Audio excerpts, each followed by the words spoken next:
and thank you all for joining the call to provide you with updates on the latest 2021 summer readiness activities. This is Christina Osborne from ISO Stakeholder Affairs, and I will be facilitating the meeting. The objective of these calls is to provide high-level updates on summer readiness activities as pertain to operations, policies, regulatory matters, and other related topics. We do ask that you reserve the more detailed questions related to market activity and policies in the appropriate forums, such as market update calls, initiative stakeholder meetings, the market performance and planning forum. You can find information about those forums on the ISO calendar. And if you have any specific data requests, we do ask that you submit those using CITI. Let me just go over the agenda. So we do have a few updates to cover today, starting with an operations update from John Phipps, who is the Executive Director of Grid Operations. He's going to speak in relation to the state's emergency programs. Joanne Serena, Executive Director of Customer Service and Stakeholder Affairs, and Guillermo Batista Alderete, Director of Market Analysis and Forecasting, will highlight a few transparency improvements that the ISO has recently implemented. And then finally, ISO Senior Counsel Bill Weaver will talk briefly about the State Power Augmentation Project waiver that was filed with FERC on August 24th. So also joining from the ISO on the speaker line, we have Bob Cott and Andrew Ulmer, and from the ISO Executive Leadership Team, Anna McKenna and Neil Miller. So there will be an opportunity to ask questions after the presentation. We are going to go through each of the topics, and then we'll open it up for questions. We just have a few slides to cover, and at that time, I will provide instructions for how to raise your hand because that process has changed recently, so I just want to make sure that you are aware of those instructions. I did post the presentation earlier today. It is available on the 2021 Summer Readiness webpage, which is linked on the ISO homepage.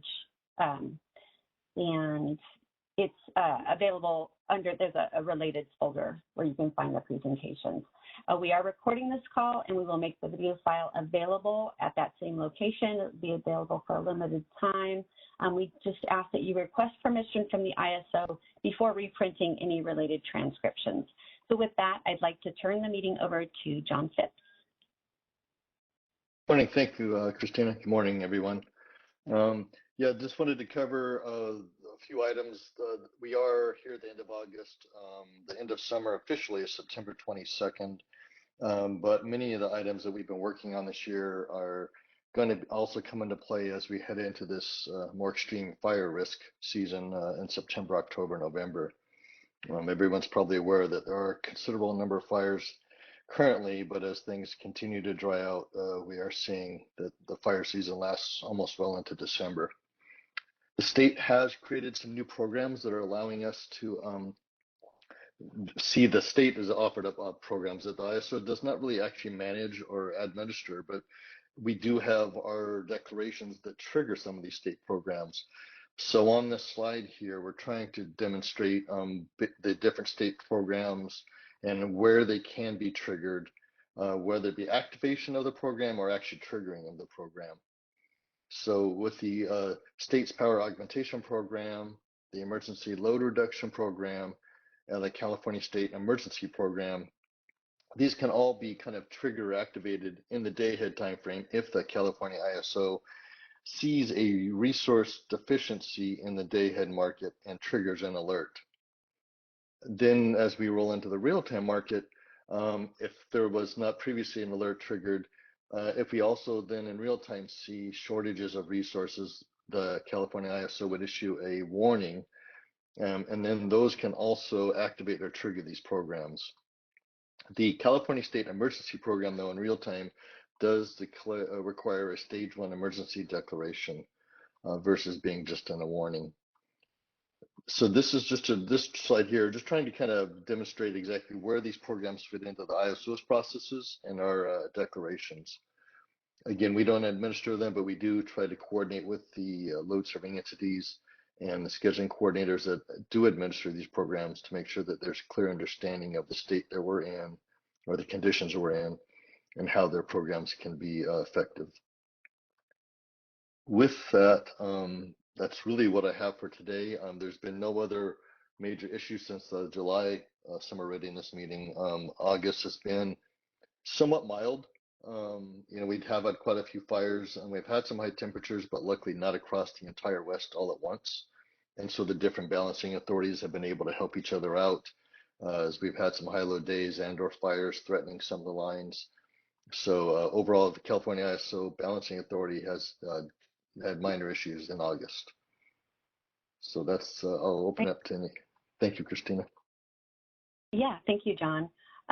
So I know that we mentioned opening up for questions after the presentation, but I do see a couple of hands raised in the queue. So why don't we go ahead and address those while we have John on the line. So we'll start with Mark Smith from Calpine. All right, no problem. All right, Mark, your line's unmuted. Please go ahead. Hey, John, it's Mark Smith with Calpine. First of all, thanks and good luck over the next couple of months. We'll do everything we can to support you guys. And this question might be better for Anna or somebody in market policy, but I would understand that from the alerts, the ELRP, the CSEP mobilization, all the way through stage 1, when those programs are implemented, there is no pricing or price formation effect other than potentially removing load and therefore potentially suppressing price well before the stage 1 emergency goes into effect. Is the ISO considering any price formation effects for those programs? And I will defer to Anna. Thank you, Anna. Yeah, I think the issue that the ELRP quote unquote supply that might come into the market may not get reflected into the market. I think that's I think the essence of your question, Mark. And I think what we are doing is we are trying to estimate what we think we're going to get based on information, but that is not the same as what you may be suggesting in terms of a price formation change to our software allows for those ELRP megawatts that have been triggered. I'm sorry, is somebody asking a question or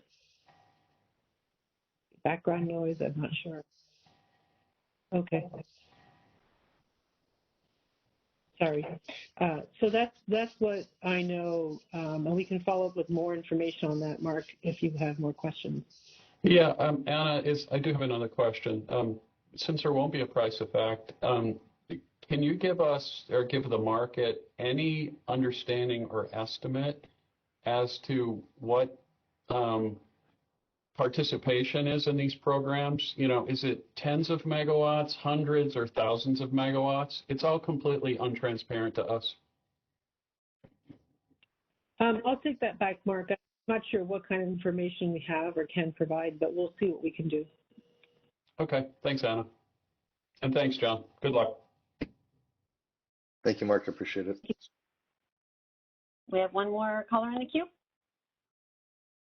All right, moving on to the next caller. Your line is being unmuted. Please go ahead. Hi, this is Kathleen Colbert from Vistra. Can you hear me? Yes. Hi, John. Hope you're doing well.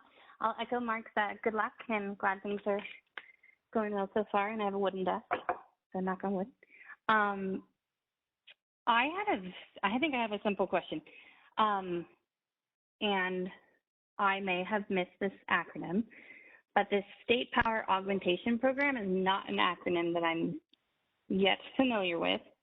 I am familiar with the effort of the joint effort as a result of the governor's emergency proclamation at the end of last month. The CEC and CDWR are engaged in that effort to increase emergency portable generation sets around the grid. Is that the same thing? Yes, that's my understanding that the generators that they're installing in some of the different locations and CDWR is involved with are under the SPAP, or State Power Augmentation Program. I know, I think Bill's going to cover a little bit more of it later on in the presentation, but I don't know if there's but that's my understanding, Kathleen, is that that's the program that is driving the installation of these small generators. Okay. That's really helpful. I know that just from like a regulatory perspective, and this could be, invite Bill. I don't think you're going to cover this, but if you are, let me know. I haven't heard it referred to as like a program yet. And I know we had a lot of questions that we've been, filtering around to the different regulatory agencies. If, as far as I'm aware, the CPUC hasn't set up a program, I don't think the CEC is really talking about it like that. I was just wondering if maybe, Bill, you can clarify, is this acronym something that CAISO has come up with, or is this actually a program, and if that you're aware of, it's been set up, and if so, what's the proceeding that we would look to for that?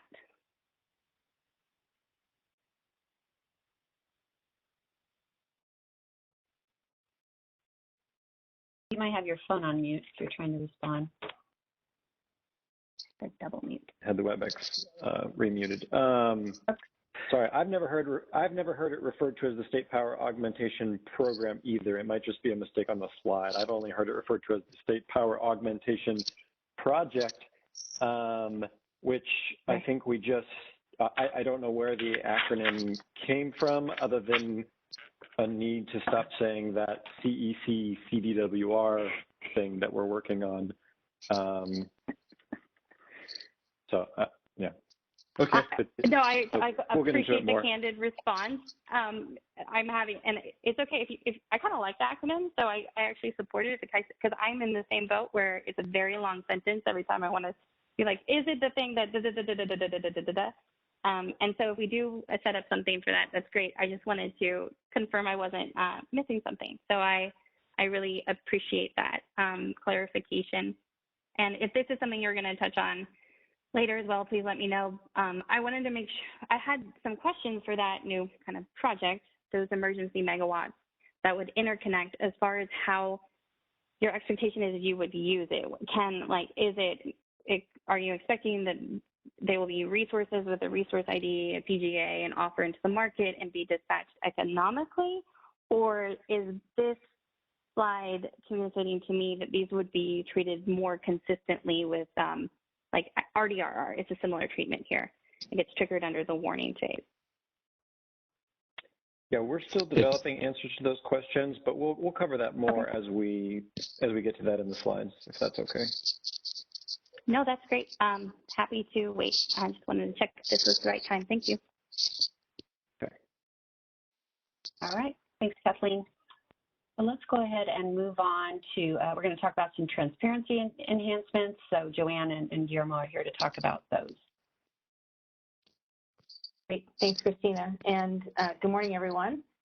So I just wanted to cover, if you go to the next slide, myself and Guillermo are going to touch on a number of transparency improvements that we've been working on here at the ISO as part of our summer readiness initiative, and to make some of our data a little more transparent and robust for summer. So the first one is on our Today's Outlook page. I think many of you are familiar with the Today's Outlook on our website and on our mobile app. So in order to provide a more robust outlook on forecasted grid conditions, we've created a couple of new graphs, an RA capacity trend and a 7-day RA capacity trend, which I'll touch on here in a minute. And we did hold a training session last week that was a detailed walkthrough of those graphs. And so that material is now posted on our Learning Center. So that link is provided here if you'd like to take a look at that for more details. We also produced what's called a new daily day-ahead summer report. We'll get into some details of that. And then Guillermo is going to talk about our monthly summer market performance report as well. That's going to be coming out here soon. So those are what I want to touch on. So we'll go to the first one. So the RA capacity trend. So this graph helps assess upcoming grid conditions. It compares the forecasted amount of energy demand compared to the amount contracted under the state's RA program. So the graph itself, you can put your cursor on any part of the graph and it'll give you the exact value when it comes to available RA capacity, which is the top green line, the dotted green line. It does include RA credits. And then you have the purple dotted line, which is available net RA capacity plus RA credits. And then the two graphs at the bottom are actually, so you're comparing the RA capacity to our demand trend. So the green is the demand plus our reserve requirement. And then the purple bottom is the net demand and reserve requirement. So you can look at those by each hourly interview, as I said, by putting your cursor over the graph, and it'll give you the exact values. So that's the main graph that we added, and we've had some really good feedback on this. It gives some good visibility into our capacity outlook. And then on the next slide, this is essentially the same data, but captured over a 7-day window. So it'll start with the day that you're in, and then a 7-day future outlook based on the day ahead forecast data. So both of those graphs are available now, and as I mentioned, there's some training material, and we do have a recorded session from last week that walks you through the details of both of these graphs. So hopefully everybody will find these helpful. And then going on to the next slide. So we have the daily day-ahead summer report. So this is a new report that we started to publish August 5th, so earlier this month. It basically covers the temporal solution for the summer, while a long-term solution is defined. So it's something that we are continuing to refine and work on. The key thing that it provides is the RUC adjustments used in the day-ahead market, and it provides the RUC export reduction of high-priority exports. And this report can be found on our reports and bulletins page on the ISO website, and so there is a link there. So Guillermo is on the phone. He's an expert on this, so I don't know if there's anything else to add on that report, Guillermo. I think very good, Joan. Thank you. And as we indicated in the past, this is a short-term solution to be able to give you the transparency expected in regards to the RUC adjustments. And we're still discussing what would be the long-term solution, and that is still to come. Thanks, Guillermo. And then I'm going to turn it back over to you, Guillermo, to cover the load, exports, and wheeling priority enhancements. So this is one of the key enhancements that we implemented as part of our summer readiness initiative and was implemented earlier this month as well. So go ahead, Guillermo. Thank you, Joan. Good morning, everybody. This is actually the last piece of the package that we have for the summer readiness initiative. As you may recall, there are different components and they were implemented at different times through the summer. This is the last one of the package and potentially the most impactful one, as it has to do with the scheduling priorities for the CAISO load, the export, and the wheeling. This enhancement took effect in our production systems on August 4th, and we have received, as you may know, part of the process is that participants can seek the registration of the high priority wheels, and we have received requests. We have revised and approved some of those, and we will assess how the market is performing utilizing this new set of priorities, and the findings are going to be reported in a subsequent monthly report. We are ready to publish now in July, and once we are able to assess and analyze the performance for this feature through the month of August, this will be summarized and provided in the August report that should be posted in the second week of September. That's all what I have for this item. Thank you, Guillermo. Appreciate it. So let's go ahead. We have one more topic that Bill Weaver is going to cover, and that is on the State Power Augmentation Project waiver. So I'm going to go ahead and turn it over to you, Bill. I think Neil was going to offer some intro. Yeah. Yes, it's Neil here. Thank you. Yes, I was just going to comment on a few points and perhaps discuss the first slide. If we could just move to the next slide, please.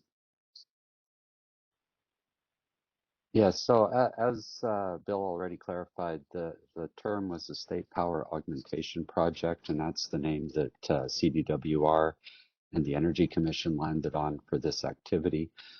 I'm not aware of it being part of any active proceedings per se. The resources are being purchased by the state, owned by CDWR, who will then operate by CDWR, who are managing getting them connected. The Energy Commission has been very involved with CDWR in reaching out to find sites that could quickly accommodate the generation. These are 30 megawatt aeroderivative gas turbine units. They have very specific voltage, so locations where they can be connected to the grid are dependent on finding available transformer capacity with the right generator side voltage. So 2 sites have been found that met their needs: Greenleaf 1 in Yuba City and Roseville Energy Park. Each site can accommodate 2 units, so that's 60 megawatts per site. And the units will be providing, as we mentioned earlier, some much needed capacity, and especially at the onset. We're not expecting these to be, when they initially are connected, to be able to submit bids and participate in the market. So they would be accessed more in emergency provisions. But we would be looking as soon as possible to get these resources recognized and dispatched through the market operation. And they do not have deliverability per se, so they are not resource adequacy capacity generation. So that was just a bit of background on the project itself. And Bill can now walk us through the steps on what we're doing to get these connected. Bill? Thanks, Neil. If we could go to the next slide, please. So where the CAISO comes in principally with FERC is that we need a waiver from our tariff to interconnect these units. About 50 megawatts of the 60 that the units would provide can be accommodated through our modification and repowering tariff provisions, but to fully capture the amount of this new capacity, we would need to reflect an increase in interconnection service capacity at this site, and that requires an interconnection request under the CAISO tariff. However, the CAISO tariff doesn't really contemplate a temporary interconnection or this type of emergency interconnection, and so even none of our existing processes would also be fast enough to study this and accommodate it. So we have petitioned for waiver at FERC. That's already been filed, and there's a proceeding ongoing. We've asked for expedited comments and expedited order, and that would allow us to interconnect these. As Neil mentioned, we've already done the reliability studies, and we've concluded that not only can we safely and reliably interconnect these units, but we've also determined that they won't impact any existing interconnection customer, meaning that all interconnection customers in queue, and certainly those generators that are online in the area, all maintain their status quo. The other issue is, apart from interconnection, is actually running these units. Based on their current permitting and technical characteristics, they would also need a waiver under the Federal Power Act Section 202C, which comes from a directive from the Department of Energy for kind of emergency usage. We're still developing that waiver request, and based on how things go at FERC and how things materialize with the Department of Energy, that'll inform our internal conversations and our conversations with Calpine, where the CAISO units are, on the specifics of operating these. As Neil mentioned, obviously it's better for us, for the markets and for price formation to the extent we can have these units in the market, managing their outages via outage cards and then potentially releasing them when we issue a day-ahead alert or a real-time alert. But these are issues we're still developing and still need to work on with Calpine, but that's our tentative plan. So I'll pause here to see if anyone has any questions. Okay, great. Let me go ahead and provide instructions for how to raise your hand, but in the meantime, just there was a clarification to slide 11. Dan Williams from CES asked if, let me go back to it real quick before we open it up for questions. He asked if it should say high priority wheels that have submitted notice for the month, and that is correct. Good catch, Dan. So this pertains to the third bullet. So just wanted to clarify. So let me go ahead and provide instructions for raising your hand. So it is a little different. I see Kathleen is in the queue, and she has it down. But if you connected to audio through your computer or use the Call Me option, there's a little hand icon above the chat window on the right. Go ahead and click on that. If you just dialed in, you're going to have to use #2 to raise your hand. So just a reminder to state your name and affiliation. And if you want to send your question in the chat, you can send it to me, and we'll make sure that we respond to it. I do see another question in the chat. So let's go ahead, go to Kathleen, and then I'll read out the chat question. Thanks, Christina. So kind of going back to some of the questions that we had that I was teeing up earlier, since I think this is the appropriate time to do so. My first question is, well, what you're saying generally makes sense to me, that initially that you're only expecting to trigger these resources through the system emergency operating procedure. I was wondering from an onboarding perspective, you are waiving the tariff provisions associated with the interconnection. That was clear also.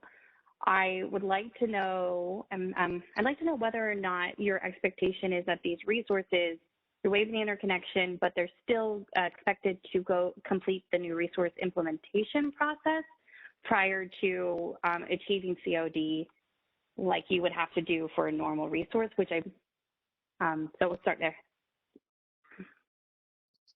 Yeah, I think the short answer is, no, I'm not going to give a short answer. The short answer is yes and no. I mean, essentially, are they going through the 81-day new resource implementation process with the buckets and what?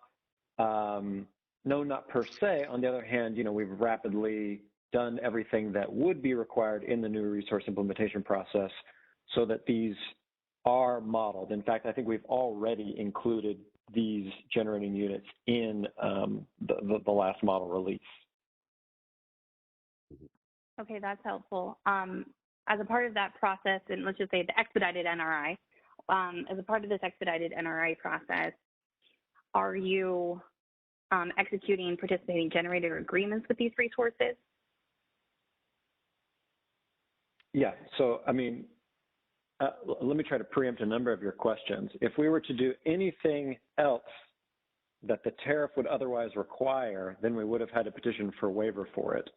So you can expect us to simply follow all our other existing processes. But yeah, very soon we'll be amending the generating interconnection unit and the participating generator agreement at these sites. Obviously, brownfield sites were far more able to accommodate just the rapid interconnection of these units. So it's simply a matter of modifying what they already have. That's helpful. You're correct.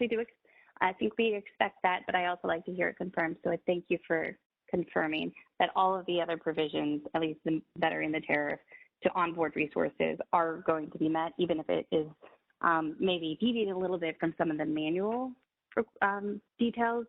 The bigger tariff milestones will all be hit outside of that section 25.1.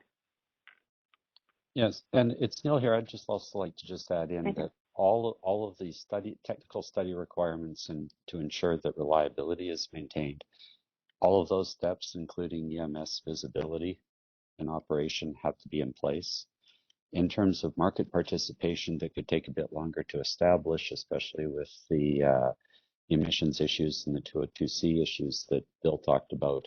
Those could take a bit longer, but those are not going to get in the way of getting access to the capacity as soon as possible. That's really helpful as well. As far as, so I think my last question, I'll give up the microphone, is just generally, do you have an idea of how you might go about communicating to the market that its resources are moving from these out of market resources into fully operational, and being able to submit bids and be economically dispatched? Is there a sense of that already forming? I think we're still letting the Department of Energy petition inform that process, and we haven't had a chance to go over these issues with Calpine and the scheduling coordinator yet. But it's likely that one approach would be to just have the resources in the system modeled, as we've already explained they would be, and then have them simply be on outage most of the time. And then if we issue a day-ahead alert or a real-time alert, they would simply remove their outage and start bidding or scheduling for those hours where we're going to have a real-time alert. Great, thank you for the additional details. Okay, still in development, but that is one possible approach. Thank you, Kathleen. So I don't see any other hands raised, but we do have a chat question from Ian White asking, will the units located in Bank B pseudo-tied and imported into the CAISO market? If so, at which scheduling point? To my knowledge, they will not be pseudo-ties. They will simply be in bank. Neil or Andrew, did you guys have a different view? No, Bill, you're right. There are EIM participating resources that would schedule into the ISO. I don't recall the particular scheduling point.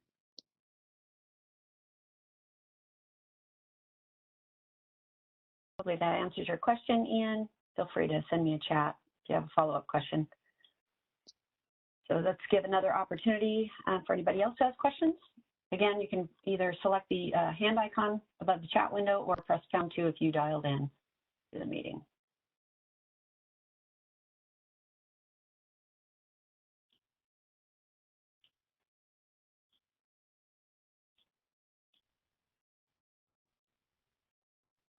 Okay, well, I just have a couple of slides to go over, so if you do have a question, feel free to enter the queue.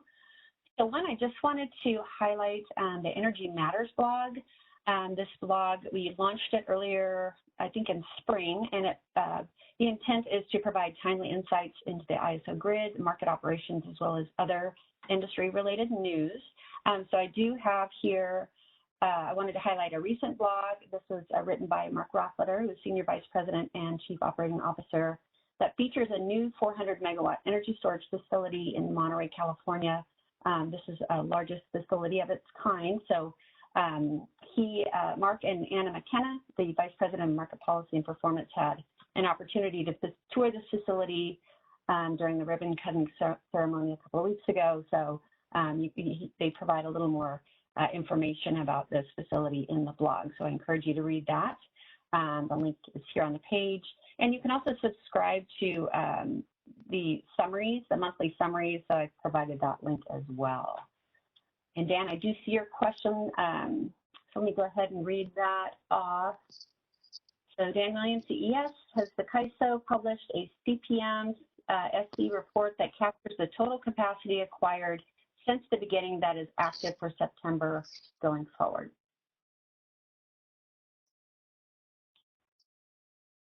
Anyone on the line respond to that question? It's Neil here. I don't recall a total report, all of the designations are public through the market notices that are filed when we issue a CPM designation.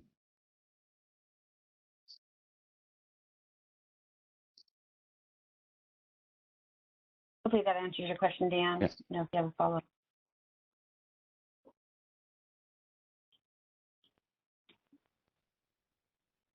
He said, thank you.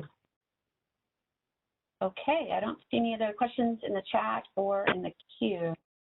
So that's all the material we have.